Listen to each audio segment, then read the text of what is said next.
Okay. Maintenant, il y a l'étation de la pluie. Quelle est la réaction, quelle est la façon de réactionner que vous pouvez trouver pour prévenir ça? Parce que maintenant, il va commencer comme ça, tous les nuits. Ok, il veut... La meilleure façon, c'est de nous donner des tentes. Des tentes en vue de bien nous pouvoir aider, avec la période pluvieuse qui s'existe actuellement. Vous le savez. Actuellement, comme je viens de le dire tout à l'heure, la pluie nous a empêché de dormir hier soir. Beaucoup de gens ont trempé, alors il nous faut des tentes. Pour les mais vous pensez réellement que les tentes sont la solution? Parce que les pluies sont très fortes et ici le terrain c'est pas bon pour... même si tu as une tente, tu peux te protéger un peu, mais tout l'eau tombe dalla maison e tutto ça. Le tende sarebbero la soluzione secondo loro, però comunque il problema dell'acqua non si risolve solo proteggendosi sotto una tenda, dicevo io, ma anche insomma, creando des canali di scolo, eccetera. Come si può pensare a questo? Oui, pour l'instant, nous parlons des tentes, mais le projet à long terme, c'est de construire des maisons pour des gens qui n'ont pas d'abri. Il y a beaucoup de gens qui n'ont pas d'abri. On parle des tentes provisoirement pour un projet a court terme. Ah, e dice che nel breve periodo sono le tende, ma l'idea è chiaramente quella di costruire delle case per i senza tetto un po' più stabili, delle tende. Par exemple, vous parlez des maisons en bois o per esempio case in legno o in altri materiali, des autres matériels pour les construire. Ok, pas de problème. Donc, et vous avez un plan déjà avec ça ou c'est impossible pour le moment, pour ce moment? Ok, je sais que pour ce moment c'était possible parce que nous sommes en train et l'État aussi, et les ONG sont en train de gérer les urgences.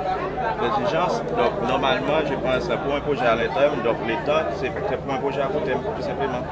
È un progetto a breve e medio termine, ma per il momento attualmente è impossibile realizzarlo perché lo Stato non ha la possibilità di farlo. No?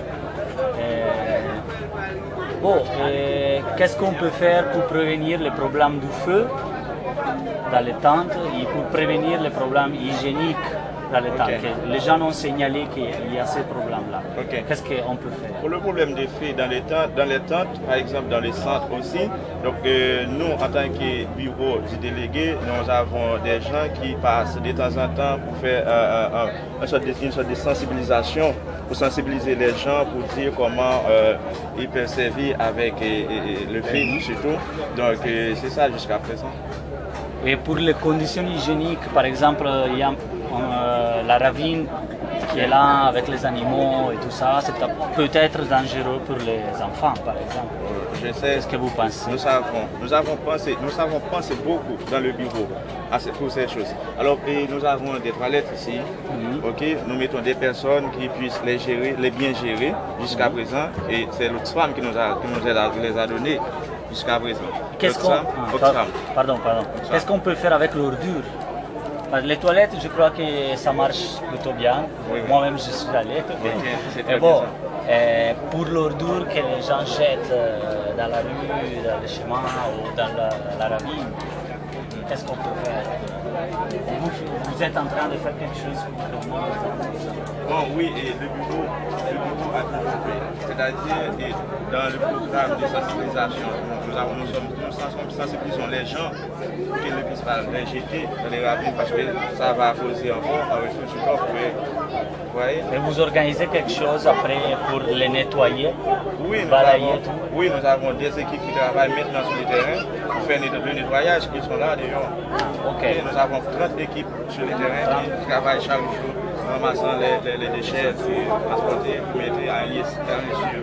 Ok, allora, io ho segnalato alcuni problemi, quello che hanno segnalato gli abitanti del campo, cioè la presenza di fuochi costantemente, di falò per cucinare, per bruciare la spazzatura, che sono molto pericolosi.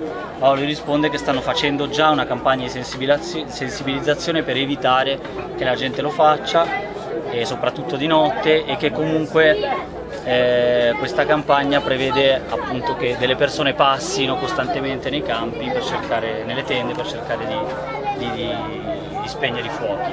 Per quanto riguarda la pulizia, l'igiene, allora segnalano i bagni che stanno più o meno funzionando e ci sono delle persone che li sorvegliano e li controllano costantemente. E io invece ho parlato anche della fogna a cielo aperto presente in uno dei fiumiciattoli che erano parte del campo da golf prima.